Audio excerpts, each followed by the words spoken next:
ariko kugira wenda tuze gukomeza reka tubahe basuhuze basubire kwiyicarira ubundi dukomeze tubaho ubuhamya bwacu mu gihe gitoya. Murakoze. Reka duhe umukuru. Haleluya. Haleluya. Majina yangu naitwa Jean Mugane Precious. Nimefurahi kufika hapa. Nashukuru Mungu juu ya nimefika hapa. Sikukuwa hii siku kama itafika, lakini nimefurahi. Thank you.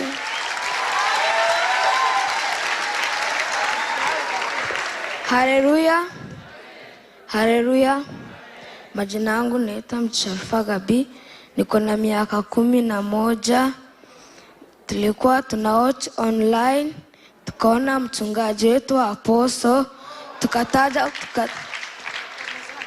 tukataka kukuja kuona huo mchungaji mwenye anapenda watu, lakini hii siku nimefurahi kukuwa hapa. Thank you.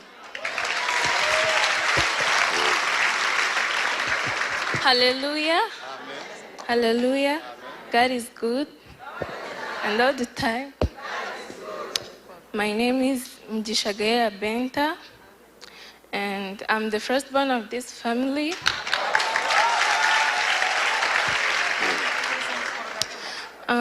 This is my first time to arrive this place, and we are so happy to be here.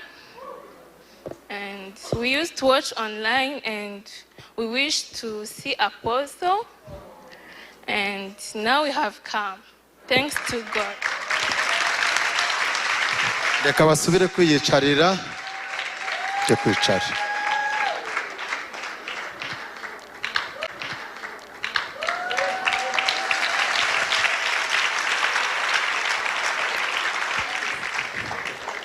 Haleluya. Natwe uyu munsi turanezerewe kuba turi hano. Dusa gutya murana ko dukeye.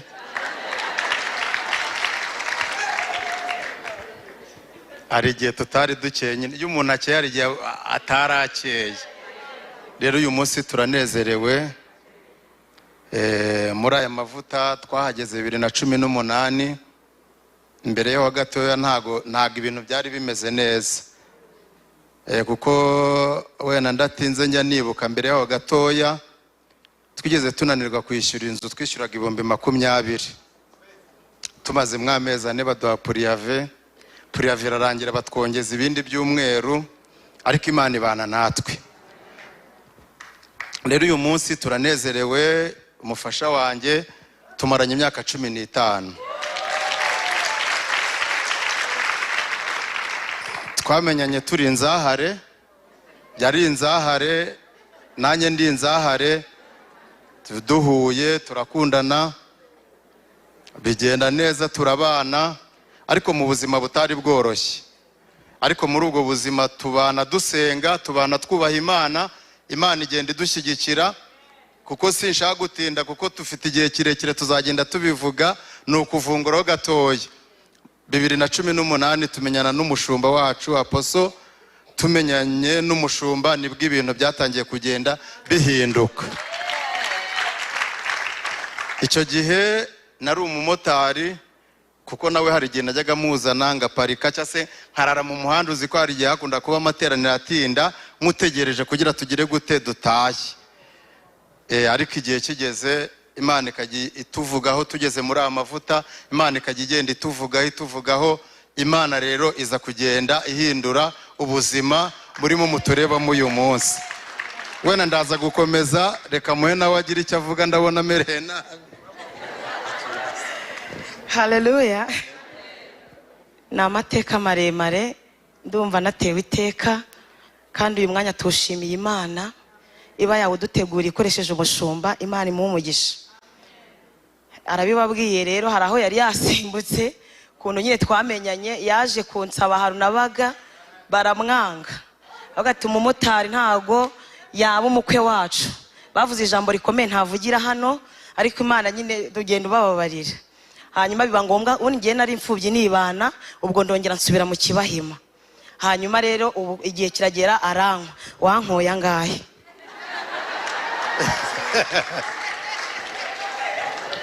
byari byo byose kuko sinari mfite data bukwe, sinari mfite mabukwe, twarahuye twumvikana inkwano, twumvikana 300.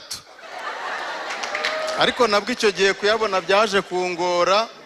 Nari mfite akamoto nkagurisha 500, nishyuraho ideni rya 200, nsigara naho turuwasa. Ndamwinginga navuga rero reka ngweho 200, wenda ndekira 100 ryamfasha gutegura ubukwe. Urumva yankoye turuwasa kuko nigeze ngira irushanwa mu majyepfo avuga amarushanwa avuga ngo tera imbere munyarwandakazi. Ayo marushanwa ndayatsinda bampemba 40,000.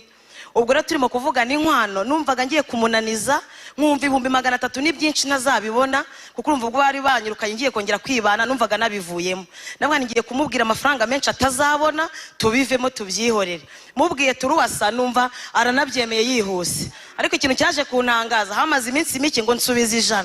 Ubu urumva yankoye desi uzajya yandi, ariko ari kugenda yampa kuko naramubwiye ni wankoye make, urwego ndiho n'urwo ngezeho urabona wankwa ngahe, ariko ari kugenda yampa buhoro buhoro. Wenda hanga ndaza kumwunganira, ubundi 300 namuhaye 200 cash. Ariko igihe kigeze narakodesheje inzu mu Gasyata ku Bigega ya 35. Narabahaye avance ya senkani, igihe cy'ubukwe kiregereza mburandi. Ndamuhamagana mbwe se ko mbuza yo kwishyura inzu ngo dukomeze se tuzaba hehe. Icyo gihe yari yaratangiye kuririmba, n'ubundi yaratangiye ku musitari ariko utaramenyekana. Yari yagiye kuririmba Kicukiro Sheri, niho namusanze kuri ya 200 ansubizaho 100 njya kwishyura inzu. Urumva ntawe yari afite undi muntu areba, nanjye sinari mfite undi. Twari imfubye ebyiri zihuje ziri kwirwanaho. Twirwana rero Imana iradushyigikira, arayama ndagenda ndishyura inzu nyine barayikora, dukora n'ubukwe bwiza na fanta zarasagutse. Twasaguye 3. Amen. Ibyo biraba birarangira, Imana ishimwe. Igihe kiragera rero tuva i Muhanga tuza kuba i Kigali 2016, hanyuma 2018 vuga ngo niho ubuzima bwatangiye. Haleluya. Amen. Abatwumva haleluya. Amen. Nagira ngo mbamenyeshe ngo muri aya mavuta ibintu birakora. Ubwo buzahare bwose n'ibindi tutababwiye, ariko tugeze muri 2018 nibwo habaga kuko umwami Imana izantabara, ngira umugisha n'amahirwe ngiye kumva nuko nakijemo mpuye n'umushumba, ibintu birahinduka. Bene data mujye mureka tuvuga uko ibintu bimeze. Twari dutsikamiwe, dufite ibikomere, dufite ubukene, dufite agahinda. Umwenda wa mbere mwiza nambaye na wambaye ngeze muri aya mavuta. Niko bimeze. Bigeze 2020 Covid iraba. Icyo gihe Covid yatangiye uwo munsi murabyibuka ko byari ibintu bikaze cyane muri uyu mujyi. Tujya kugura amakara dutwaye 7,000 nko twari tumenyereye, tuhageze dusanga amakara ageze ku 17,000. Mbwira umugabo nti ngwino twitahire ibintu birakaze. Muri iryo joro umushumba, ariko umushumba agiriye reko Mana yanjye, niwe watuguriye gaze, ariko Mana twacanye gaze yambe tuyiguriye n'umushumba. Ubwo haje n'ibyo kurya nawe urabyumva, ntabwo wagira gaze udafite n'umuceri n'ifiriti. Ariko haleluya. Amen. 2020 ujya hehe? 2020 natekereje kujya gushaka ubuzima, nkagenda nk'uko abandi bagenda. Icyo gihe ndabyuka twari mu giterane Kagugu, umushumba aransengera ndetse n'umutware we. Umutware arambwira amagambo akomeye, aramwanga ngo uzagera kure. Ndagenda, icyo gihe nibwo nateze indege bwa mbere, ndagenda njya Zambia. Ngeze muri Zambia ntibyagenda nk'uko nabitekerezaga, biranga. Ndagaruka inyuma ndavuye se ubu nasubira mu rugo nta kintu njyanye. Ndakomeza nca Tanzania, ninjira i Bugande, ndakomeza njya muri Kenya. Nageze muri Kenya narashiriwe. Igishoro cya mbere nagurishije inkweto.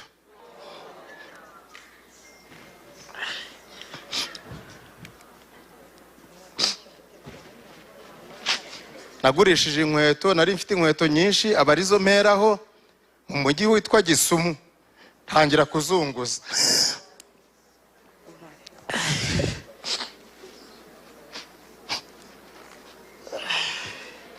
Nahuye n'ubuzima bukomeye, nkajya numva amajwi ambwira kwiyahura, ndakubitika ndababara. Natashye maze imyaka 2 tahana ibihumbi 4,500 by'amanyarwanda. Ndaza mugore aranyakira mfata neza, arangaburira. Yari afite akazi, nagiye nta kazi, nsanga afite akazi akora. Icyo gihe ndabyibuka nibwo Imana yatagiye ingendo zanjye nibwo zafungutse. Nasubiye muri Kenya n'ubundi ngiye n'indege. Rero guhera uwo munsi biba birafungutse, ndatangira ndakora, mbona biremeye. Igihe kiragera n'umuryango ndawujyana, baraza. Bari bamaze y'umwaka, mwumvisha ko abana bavuga igiswahili, niho bigaga. Igihe kigeze mbona ko naho imikoro itari kugenda neza, ndabagarura mu Rwanda kuko hari ikindi kirere Imana yari ifunguye. Ubu nkorera mu Bushinwa.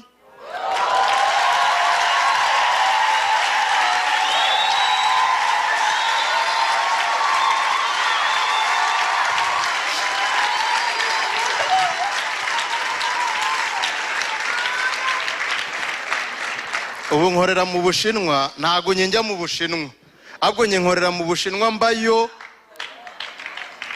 Ndagenda nkamara y'amezi 3 cyangwa 2 nkongera nkagaruka. Hariho n'umuprotokolo umwe wa hano twahuriye za Gwanzu hariya. Rero niho ndi gukorera, naje ku cyumweru. N'ubu wenda muri uku kwa 8 igiterane nikirangira nzongera ngende.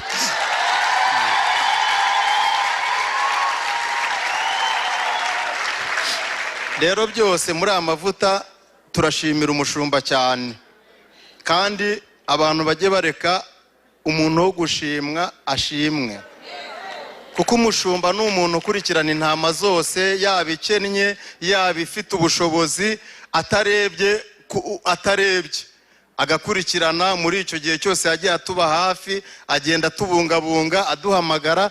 By'umwihariko turamushimiye, ndetse n'itorero muri rusange. Amen. Ubundi hari igihe tuvuga bikaturenga, ako nawe wibaze umutware amaze imyaka 2 adataha, akinjira mu nzu, ngiye ko ngazanye amafaranga, amubwira nti sugo bimeze gute, ati mufasha wanjye ihangane, ninjiranye 4,500. Amaze imyaka 2 adataha. Ndashima Imana ko yadutunze, kandi umushumba turamushimira cyane. Ni umubyeyi. Yani igihe tujye tugira ibibazo muri Kenya, umwana ngiyewe nari naje muri cya giterane 21 days, hanyuma ngiye gutaha umwana agira ibibazo mu kogoteni iramugonga. Ni ibintu biba muri Kenya. Noneho kimugonga ndinda handa bimenya, ariko mbabwiza ukuri aposo yaradutabaye, avuza uwo mwana, kandi amuvuza ari hano, kandi wari muri Kenya. Mwumva uburemere ibyo bintu biba bifite. Nagira ngo ntangariza dusoza, turagira ngo tubabwire ngo uko mubona twicaye hano, ni ukuri ko Imana amavuta arimo arakora.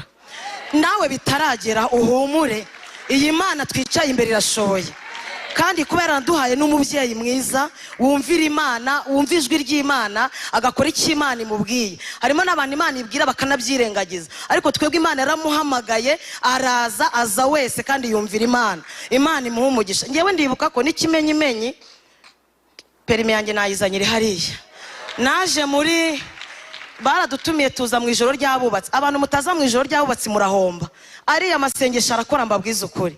Naje kuwa mbere ndi bujye gukora kuwa kabiri, ntabwo akanakwicira nk'akavuzi. Noneho turangije gusenga bibaye mu masaa 9:15, ngewe nsaba urushya, ndavuga nti ubu rero ngiye kujya gutega, ngiye Muhanga. Ati sigiye Muhanga kugira uti ngiye gukora ikizamini. Aposa arambwe kwa kundi nyine abivuga, hari abantu babazi ngo ari bugire gutya ngo mvuko Uwiteka avuze, ntago ari ko abikora. Warakurambura ikiganza agategeka, arambwira ngo genda urayizana. Aransengera, arasengera ibiganza, ndangije mpita njya gutega saa 10:15, ngeze i Muhanga saa 8, perime nari maze kuyibona. Ndashima Imana ko n'ikintu nagikoze, kandi byose ni muri aya mavuta. Impamvu mbivuze ni iki, suko namwe mutazifite, ahubwo byari byaranze. Nari maze gukora inshuro 5, yansengeye ndi bujye gukora ku nshuro ya 6, ko byari byaranze se urumva bitarakemukiye mu mavuta. Rero turagira ngo tubabwire ngo nibisigaye Imana izabikora. Murakoze, Imana ibaha umugisha. Turagira ngo nimuhagasoze tubararikire kino giterane kizaba.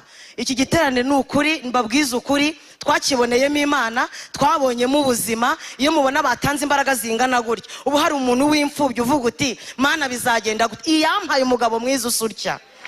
Wamfubyi we uhumure, ntiwigirire nabi, ntiwiyandarike. Mwebwe muze twige, muze twicare turambye. Iby'Imana birya abarambisha, abarambiwe batashye. Imana ibahe umugisha, murakoze.